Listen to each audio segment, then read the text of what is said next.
So usually people that are taking this boot camp that are candidates for CISSP have some background in business continuity planning and possibly disaster recovery as well. If you're not familiar with it, you could go out to the NIST website and download Special Publication 800-34. And so in this SP, it goes through and talks about these 3 recovery measures: the recovery point objective, recovery time objective, and the maximum tolerable downtime.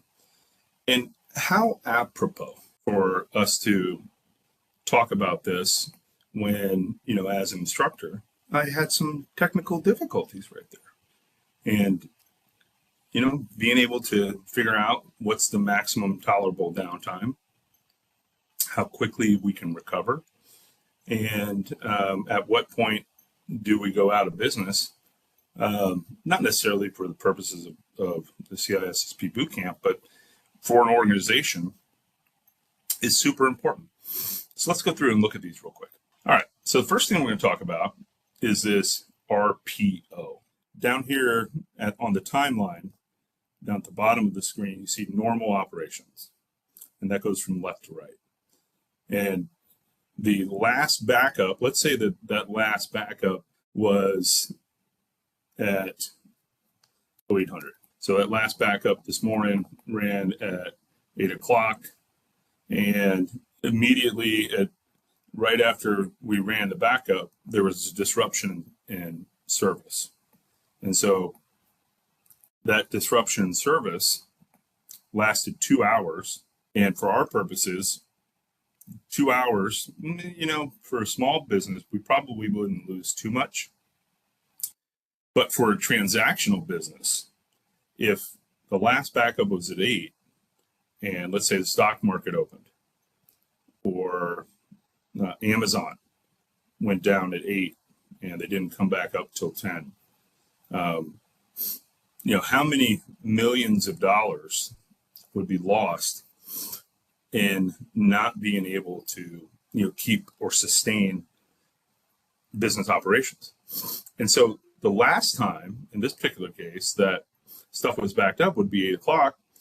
The objective is there's a disruption in service at 10, and there's a gap in there for that.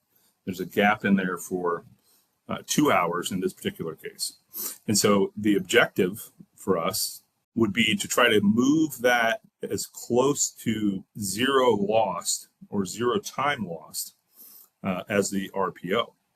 And so as we go through, I think it'll make more sense. So we have the RPO right here.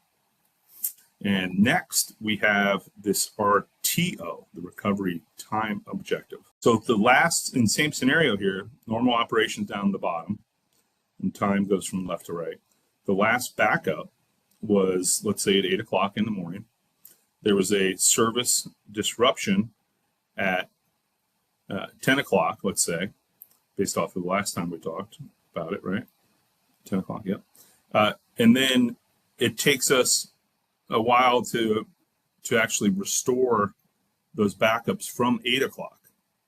Well, how long does it take us to restore that is the recovery time objective. So it's the recovery time.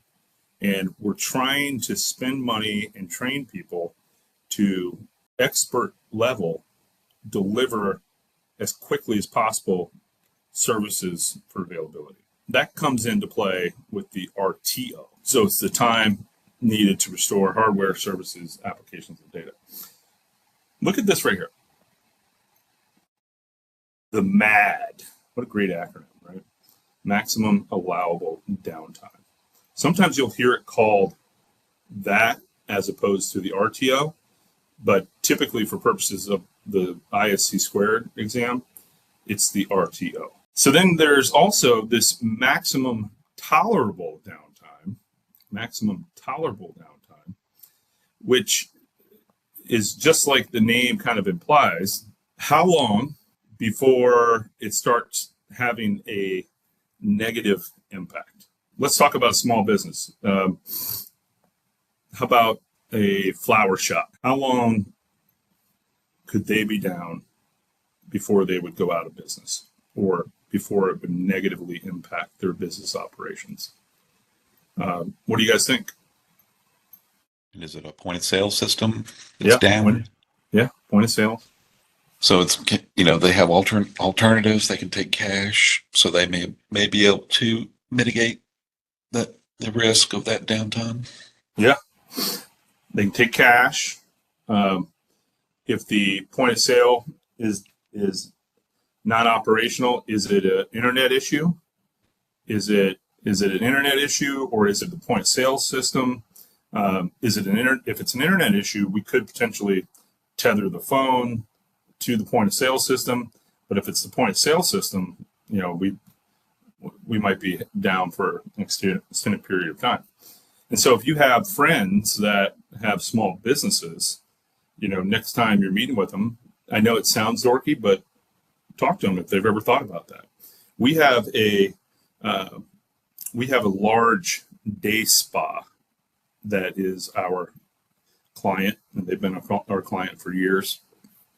We manage all their security and all their IT at the various locations. And once in a while, they will have a network outage where either the Google Fiber will go down. And what we've done is we've put in place tertiary redundancy for ISPs. And that may be a little overkill, but this particular day spa does very well. And, they don't want to be down. So we actually just implemented Starlink at one of the locations, which was kind of fun to set up. That was the first time that I had actually done that. But to have, it load balanced, and then if one trips, the other one immediately, lights up. And then the third one, if both of those go down, it hasn't happened that all three or the first two have gone down, but just in case, we don't want to, especially with the holidays coming around, and, people want to look nice and get their hair done and get the nails done and massage and everything. But those types of businesses where it's transactional or service oriented, it's devastating. So what's the maximum? I mean, if you go up to Carrabba's or Olive Garden or any chains, if their point of sale system's down, I mean, they're probably going to close shop for the day. So that's the maximum tolerable downtime. And what's interesting here to me is the relation of all these together. And the closer you can move it to far left, the more expensive that it gets. I mean, we talk about it, and one of the things you might see on your exam is the hot site, the warm site, the cold site. The hot site is super redundant, immediately available, and that costs some money. So yeah, we usually more hardware, more software, more support. And if clients want that, it's important for you to be able to at least know how to give them that in your offerings. And so of these three, you really have to make a decision on which one you want. Choose two, because you're not going to get all three if you go cheapy. So the RPO, the RTO, MTD.